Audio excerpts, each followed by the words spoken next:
Passamos a palavra ao professor Esdras Poti de França, do Cefet Minas Gerais, aqui representando a empresa Martins Lana, para falar sobre a influência dos agregados na reologia do concreto autoadensável. Boa tarde, ainda chegamos às 6 horas. Eu quero agradecer ao convite feito pela Martins Lana.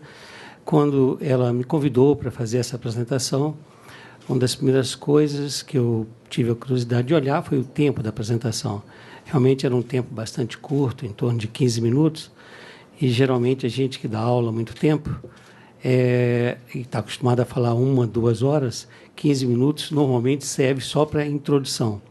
Mas lembrei de uma palestra que eu assisti na UFMG, alguns anos atrás. Eles me chamaram para fazer uma palestra sobre argamassas de revestimento, e eu tinha 1 hora para falar, 30 minutos para falar sobre patologias de revestimentos e 30 minutos para falar sobre argamassas pré-misturadas.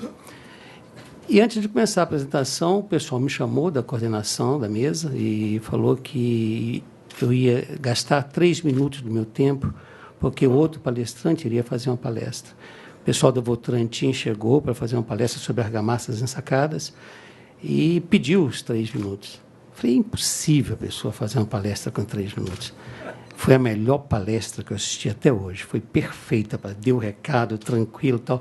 Lembrei do Bauer. Bauer sempre falava, seja breve e agradarás. Vamos ver se a gente consegue, em 15 minutos, agradar vocês. Então, vamos começar. Esse slide, o tema, a influência dos agregados na reologia do concreto autoadensável. Foi o tema que foi escolhido. Aqui vamos iniciar alguns primeiros slides, falo um pouco sobre a TCL, a Martins Lana. A Martins Lana é uma empresa de mineração, atua no mercado há muitos anos e, sem dúvida nenhuma, para quem conhece, para quem já teve a oportunidade de visitar, é uma das pedreiras maiores e mais bem equipadas da América Latina. A gente que mexe com concreto pré-misturado há muitos anos, em vários estados, a gente tem a oportunidade de visitar outras pedreiras. E, sem dúvida nenhuma, é algo que impressiona. Aqueles que não conhecem, fiquem à vontade para entrar em contato com a Martins Lana, porque é uma visita fantástica. Como eu falei, já está há 35 anos atuando no mercado de extração. As instalações são ultramodernas, tem 231 empregos diretos, quase 4.200 empregos indiretos, e produz, por incrível que pareça, quase 32 tipos diferentes de pedra. A gente conhece só brita 0, 1, 2, e às vezes 3, e então é interessante. Quando me falaram que estavam produzindo 32, eu falei, só vendo mesmo.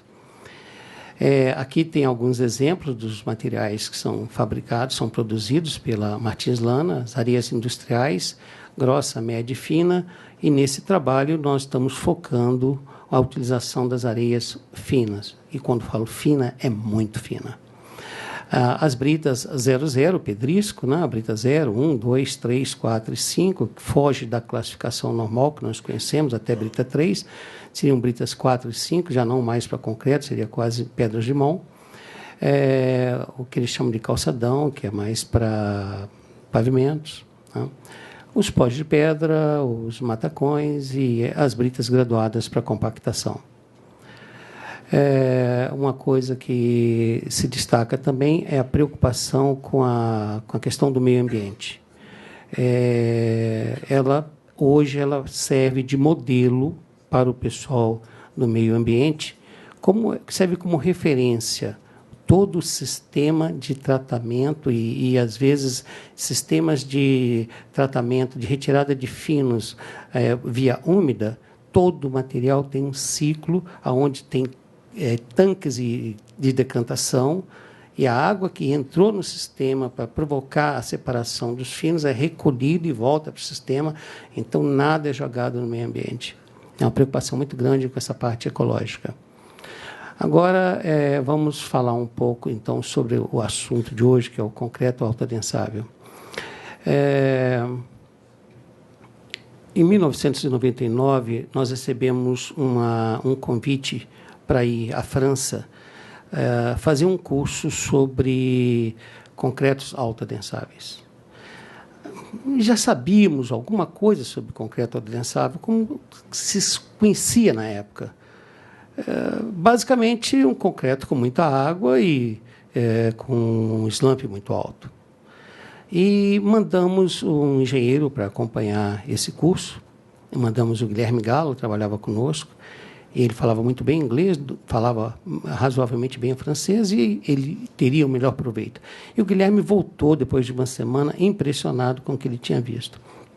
Uma das primeiras coisas que ele nos mostrou foi esse experimento. No primeiro dia do curso, o pessoal levou eles para o laboratório e separou partículas de vários diâmetros. Nós temos lá partículas com 0,3, 003, 0003, ou seja, materiais muito finos. Na época estava se desenvolvendo os concretos pós-reativos, então o pessoal já fazia questão de trabalhar com materiais bastante finos. E com esses materiais, eles fizeram a primeira mistura. A primeira mistura com 265 gramas do material do P2, partículas de 0,03 milímetros, misturou com 65 gramas de água e o concreto, evidentemente, ficou uma farofa. O pessoal pegou aquela mistura, acrescentou mais água e, mesmo acrescentando mais 35 gramas de água, continuou com uma baixíssima plasticidade. Para surpresa deles, pegou-se a primeira mistura, novamente, a parte da fração média, mais 35 gramas de água, mais 65, e, ao invés de adicionar mais água, colocou finos, aquele material ultra fino da P3, partícula de 0,003 milímetros. E, para surpresa deles, e algo que fugia totalmente aos nossos conceitos, a gente sempre acreditou que, em concreto, as areias muito finas, elas deveriam ser evitadas, porque elas iriam aumentar o consumo de água, iria reduzir a resistência do concreto, iria provocar retração hidráulica e todos os danos que nós conhecemos. E para ele foi uma surpresa, que na hora que colocou os materiais ultra finos, o concreto abriu e ficou um concreto fluido. Para confirmar essa teoria, foi feita uma nova mistura, colocando o material graúdo, uma parte do material graúdo, 92,75, material graúdo assim, né? Material não seria classificado como agregado graúdo, material com uma dimensão dos grãos maior, mais 145 gramas do material médio, mais 26 gramas do material ultra fino e mais apenas os 65 gramas de água. E o concreto desandou, ficou extremamente fluido. Isso que foi feito tinha um objetivo: chegar a essa conclusão. O conceito de compacidade, o conceito do empacotamento dos grãos. Então, nós temos aí uma caixa com o mesmo volume, com grãos de diâmetros diferentes. Então, a quantidade de espaços vazios entre eles, às vezes você pode achar que o que tem o diâmetro maior tem mais espaço vazio, o que tem o diâmetro menor tem mais espaço vazio devido à somatória dos espaços, mas, na realidade, eles têm exatamente o mesmo índice de vazios. O que aumenta a compacidade, e que é o objetivo de quem dimensiona traços de concretos autoadensáveis, é exatamente tentar colocar entre aqueles vazios outros materiais que completem aquele vazio. Quanto mais compacta for a mistura, mais plástica ela tende a ser, com a mesma quantidade de água, evidente.